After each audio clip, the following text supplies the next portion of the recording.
I got a great question from a pattern design friend, Esther, and she was asking, how do you quickly space out elements in a pattern? It doesn't even have to necessarily be perfect. Just what's a fast way that you can do it so you can sort of evaluate adding more space between your elements. So here on the left, I have the original pattern, and on the right, I have the spaced out pattern. And now I'm going to show you how I did this.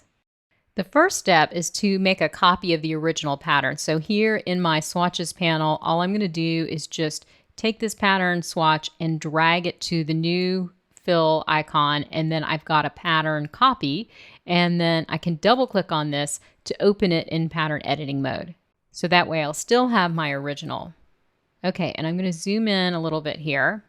And one thing that you want to do to start with is just make sure everything is grouped as you want it to be grouped. So you'll want to see, flowers and leaves together, leaves and stems together. Let's see, there's one right there, and so on and so on. So get your file organized, your artwork organized as you want it, and then go ahead and Command or Control A to select all. And then what we're going to do is apply a transform effect to all of this art. So I'm going to go up to my appearance panel, and we can see that all of these, we have groups here. So every element, as I said before, is grouped. Every little motif is a group. And I'm going to go down here to my FX button to add a new effect and go to Distort and Transform, and then Transform. And so this allows me to scale every one of these elements on any one of these. If you look down here, this little guide here, I can do it from any point here. I'm just going to leave the default center registration as it is. So I'll just be scaling every one of these elements from the center. And then of course you want to make sure you have preview checked so you can see what happens. And definitely this is transform objects. I even have transform patterns unchecked because there's no patterns inside this pattern, and that's really not a factor here. So transform objects is important. And then I'll go up to the top to the scale dialog here, and this is something that I've been hoping and asking for from Adobe. Why don't we have a lock button here? Why can't we lock these two horizontal and vertical scaling together? Because this just creates extra work for us. But what I'll do is I'll go here and type in 5 and then tab and type in 50 like that. And you can see I instantly have scaled all of the elements down. But the great thing about this is that it's an effect, which means I can go back and I can update it and, change my mind and see what works better. So now that I have that set, I'm going to go ahead and click OK. And then I can deselect just by clicking anywhere in an empty spot so I don't see those little highlight lines.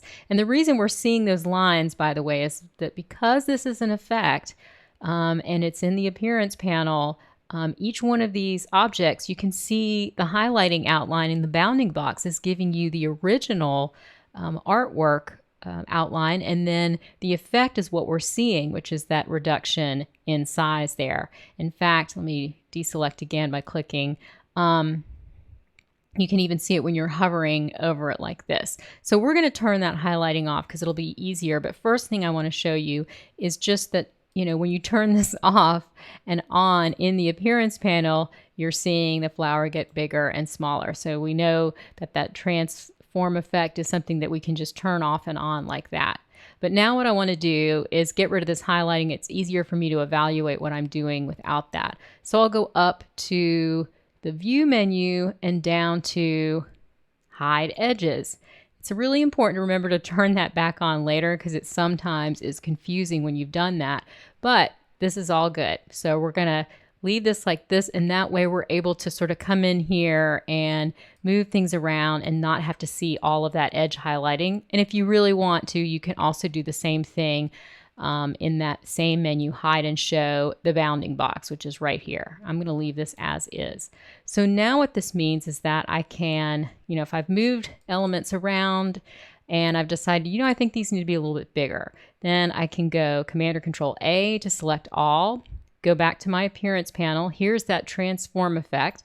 And then I can come back in here and just type 60 and tab 60 and take another look Maybe I'll go up here and hold my shift key so I can go in 10% increments, just tapping the up arrow on my keyboard to raise that number.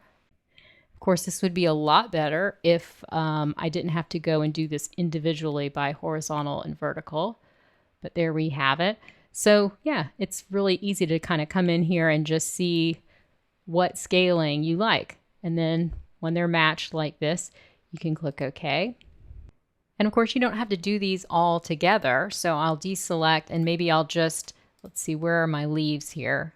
I'm going to shift and select, I believe, is that one? No. Sometimes you have to go into outline mode, Command or Control Y, just to see the outline of the actual objects. And then go back, Command or Control Y to go back to preview mode. And now I have all those blue leaves selected. And then I can go back to the transform effect, and maybe I need to scale those up a little bit. So let me try that, see how that looks. A little bit more like that. And then I'll go ahead and even these numbers out, 96 and 96, and then click OK. And of course, you can move all of these elements around just like you normally would in pattern editing mode. And then once you're done, you're going to want to save out. And one thing you need to be aware of is that this transform effect that's applied to every one of these elements here is going to be expanded. So I'll show you that. Let's go ahead and click Done. And Illustrator is giving me that warning that live effects and live content will be expanded. I know that. That's okay. So I'm just going to click OK. And then when I go and draw a new rectangle, I have that pattern applied.